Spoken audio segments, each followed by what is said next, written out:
नमस्कार विद्यार्थी मित्रांनो, मी श्री शहाजी एडे सर तुमचं Neptune scholar academy by Shahaji Ade sir या यूट्यूब चॅनलवरती स्वागत करत आहे. त्याचबरोबर श्री टकले पाटील क्लासेस सेक्रापूरमध्येही सगळ्यांचं स्वागत करत आहे. आज आपण इयत्ता 5वी विषय बुद्धिमत्ता घटक 5 प्रतिबिंब आणि त्याच्यामधील असणारा घटक उपघटक 1 पाण्यातील प्रतिमा, त्याला जलप्रतिबिंब असंही म्हटलं जातं. हा घटक आपण या ठिकाणी आज घटक चालू आहे आहोत. जलप्रतिबिंब. प्रतिबिंब म्हणजे प्रतिमा, प्रतिबिंब म्हणजे काय आहे? प्रतिमा आहे. आता कशात असतात? पाण्यामध्ये. आणि दुसरी जलप्रतिबिंब, त्याला पाण्यातील प्रतिबिंब म्हणतो. आणि दुसरी सांगितली तुम्हाला आरशातील प्रतिबिंब किंवा आरशातील प्रतिमा असंही म्हटलं जातं. पहिला मुद्दा आहे बघा याच्यातला, पाण्यात पाहिले असता. कशात? पाण्यात पाहिलं तर आपलं प्रतिबिंब कसं दिसतं? पाण्यात पाहिले असता एक आकडा, उत्तर दिशा. उत्तर दिशा म्हणजे कोणती रे? वरची. वरची उत्तर, खालची दक्षिण. मग उत्तर दिशा म्हणजे वरची बाजू, ही दक्षिण दिशा बनते, म्हणजेच खालची बाजू बनते. हा पहिला पॉइंट डोक्यात ठेवायचा.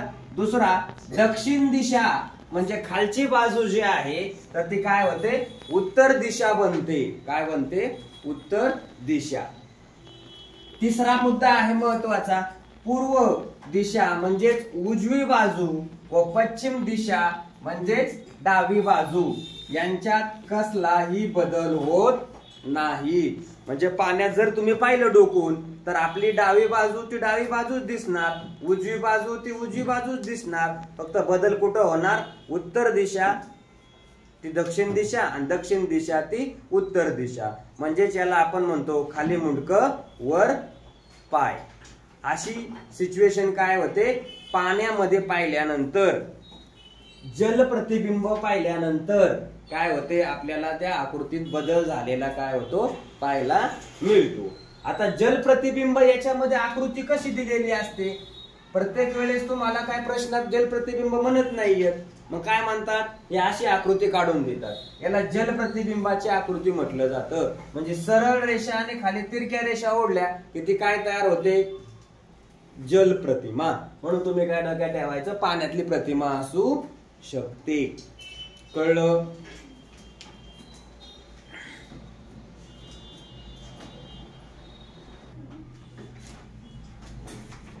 आपण अक्षर आणि त्या अक्षराचं पाण्यात प्रतिबिंब कसं दिसतं हे या ठिकाणी काय केलंय तुम्हाला लिहून दिलेलं आहे.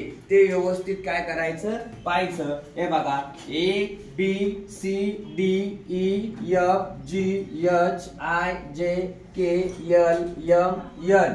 पाण्यात त्याची प्रतिबिंब किंवा प्रतिमा कशी दिसते? हे बघा, वरचं टोक खाली म्हणजे उत्तर दिशा काय दिसणार? दक्षिण.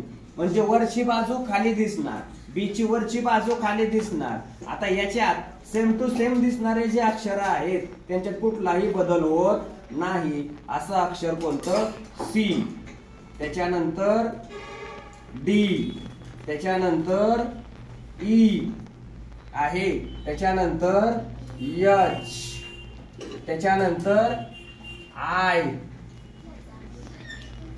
त्याच्यानंतर ओ, त्याच्यानंतर एक्स.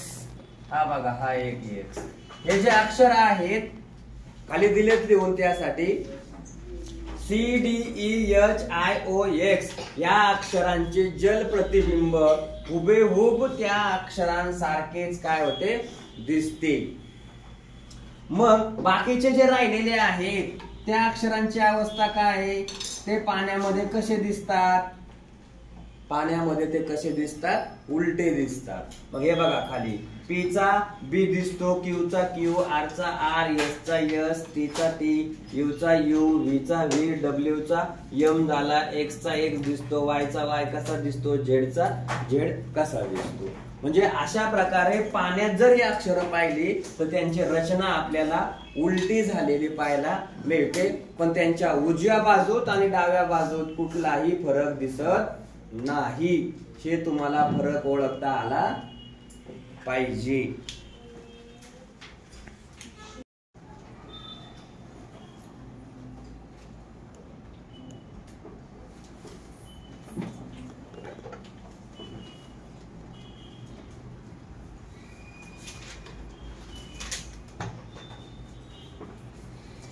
बघा याच्यात आपण कालचा जो टॉपिक आहे जलप्रतिबिंब त्यात राहिलेले घटक वाचा. इंग्रजीचे अंक आहेत तुमचे, कोणते इंग्रजीतील अंक 1 2 3 4 5 6 7 8 9 0 पर्यंत, यांचं पाण्यात असणारं प्रतिबिंब. पाण्यात म्हणजे कशात? जलप्रतिबिंब ज्याला बोललं जातं. काल आपण पाहिलं होतं जलप्रतिबिंब याच्यामध्ये काय होतं, उत्तर दिशा दक्षिण दिसते, वरची बाजू खाली दिसते, पूर्व आणि पश्चिम यांच्यामध्ये कुठलाही बदल होत नाही, म्हणजे हाताच्या ज्या बाजू आहेत तसेच दिसतात. मग तसं यांचं म्हणणं काय आहे, एक पाण्यात पाहिल्यावर असं दिसतोय, 2 3 4 5 6 7 8 9 0. एक मराठीत बघा, हे झाले इंग्रजीतील अंक. आता हे काय आहेत मराठीमध्ये अंक, 1 2 3 4 5 6 7 8 9 आणि 0. 10 याच्यामध्ये आपण घेतलेला नाही, म्हणजे हे किती अंक झाले 0 पर्यंत. आणि तसे जर हे अंक मोजले तर कुठून किती भरणार आहेत, हा 0 पकडला तर 10 भरतात. किती भरतात? 10 भरतात. कळलं? हे झालं पाण्यामध्ये असणारी प्रतिमा, त्याला जलप्रतिबिंब असंही बोललं जातं. आता याच्यावर आधारित आपण काय करणार आहोत, उदाहरण अभ्यासणार आहोत. बघा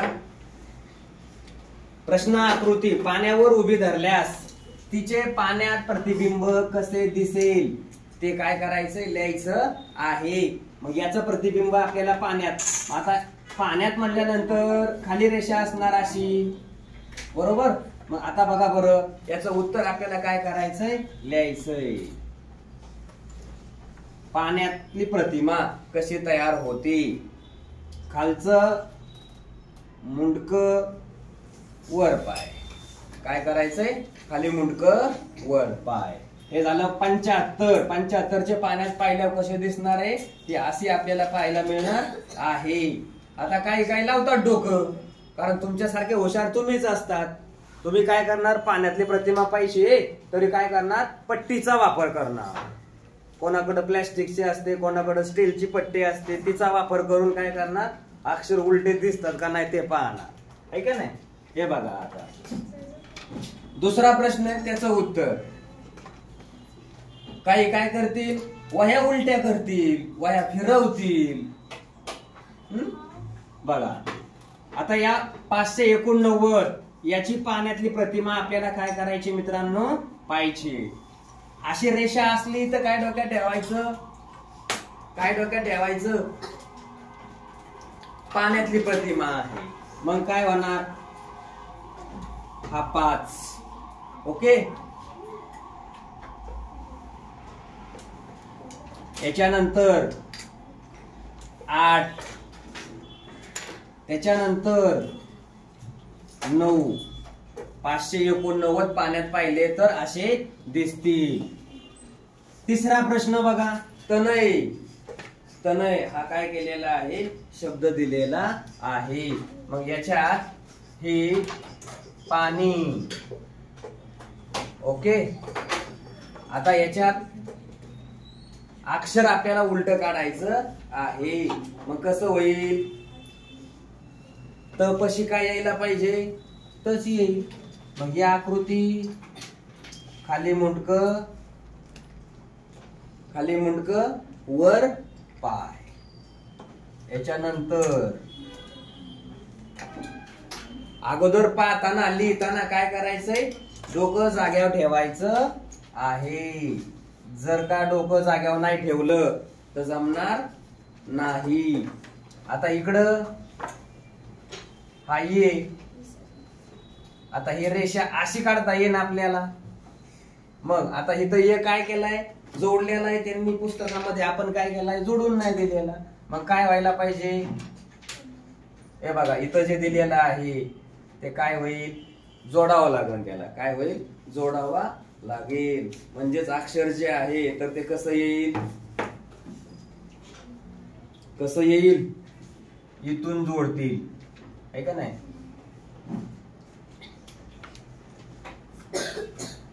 अक्षर जे आहे तर ते काय केलं जाईल, इकडून जोडलं जाईल. यालाच आपण असं म्हणू शकतो.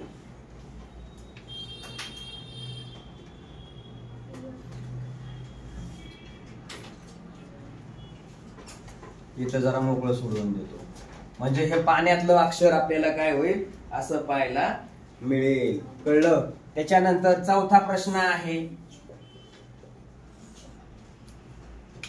आता चौथ्या प्रश्नामध्ये बघा कसं दिलेलं आहे. बाकीच्यांचं झालं का रे? आता बघा ही जी आकृती दिलेली आहे तर ती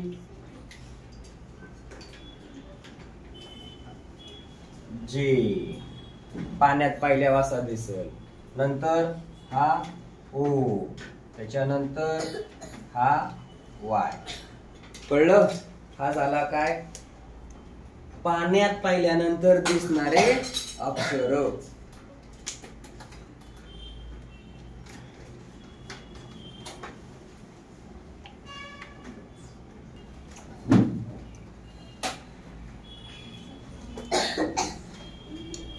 पाचवा प्रश्न आहे. मी शब्द काय दिलाय? मी, यम ई. त्याचं जर वाचन केलं तर काय दिसतो तो आपल्याला? यम ई. पण याचं उलट अक्षर आपल्याला काय करायचंय? लिहायचं आहे. कसं लिहिता येईल बरं? हे बघा यम चा उलटा काय दिसतो रे? डब्ल्यू. यम चा उलटा काय दिसतो? डब्ल्यू. आणि ई, डब्ल्यू चा काय दिसणार? यम. आणि यम चा डब्ल्यू आणि इकडे ई चा ई. आता सहावा प्रश्न आहे. हे बघा ही पाण्यातली प्रतिमा पाहतोय आपण. आता याच्यात वर्तुळ,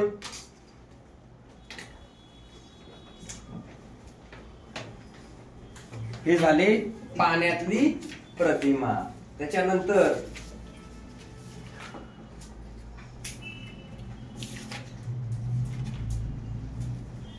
बघा आता पुढचा अक्षर दिलेला आहे. काय दिलेलं आहे? याच सातवा प्रश्न. आता ह्या आर आहे, आर चा उलटा काय होईल रे?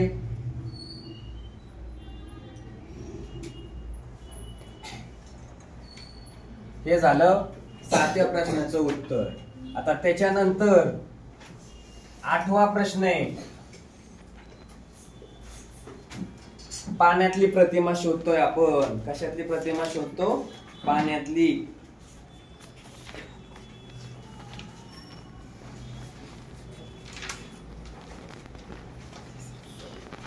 चला पटकन काढून घ्या बाकीच्यांची ज्यांची राहिली त्यांनी.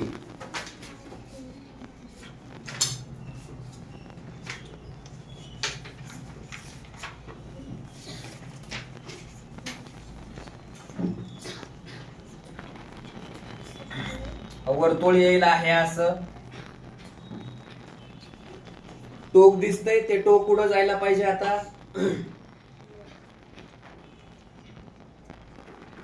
हे झाली याची आकृती. कळलं? किती प्रश्न झाले?